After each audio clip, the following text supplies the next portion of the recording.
Nakarating tayo dito sa arko ng Ilocos Norte, boundary ng dalawang bayan na nagdurugtong papuntang Cagayan na wala na ang signage nito di tulad dati nang napuntahan ko ito.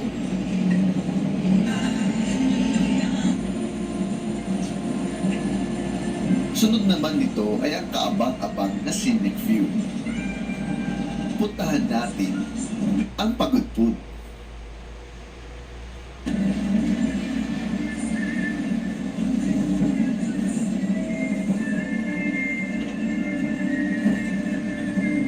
Nagkakaroon pala ng landslide dito sa ere ng Pagudpud.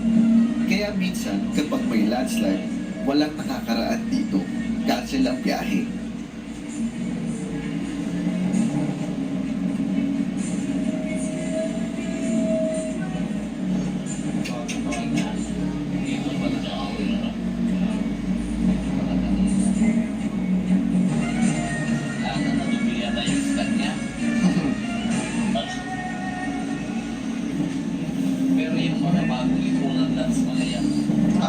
Hotel yan, no? Gaganda mga yan, no? Pinakamaganda. Sabi ko lang mga yan. Yan, no?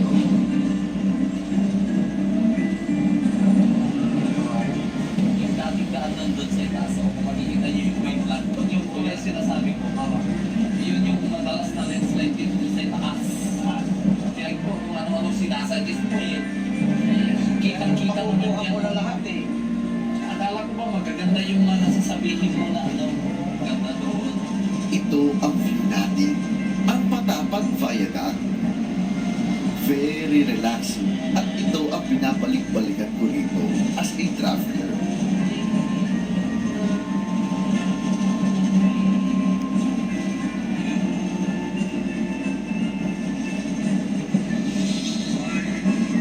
Ito tayo sa pinakamaganda. Yan, diretso po na.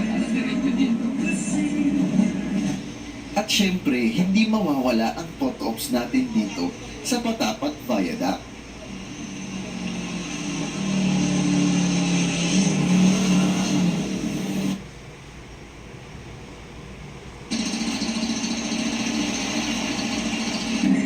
After nito, dediretso daw tayo sa bayan ng Pagudpud para bisitahin din ang kanilang terminal. Yung isang kinuha yung samurai yun.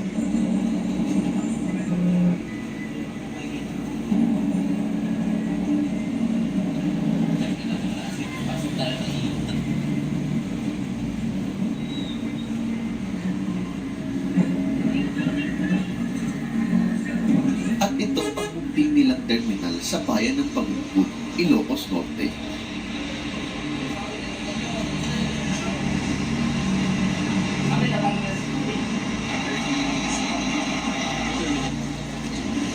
Saglit lang tayo dumaan ng Pagudpud at bumiyahe na ulit tayo bago pa tayo abutan ng dilim dahil may kalayuan rin papuntang Lawag.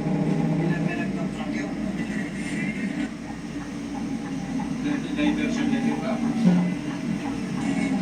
Baka mamaya. Mahirap na naman yan.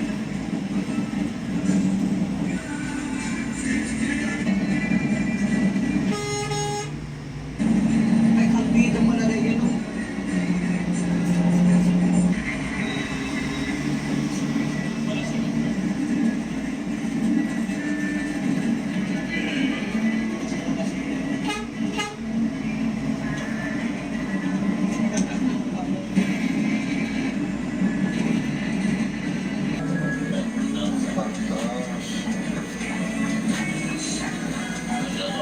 Gabi na nang nakarating tayo rito sa Lawag, Ilocos Norte.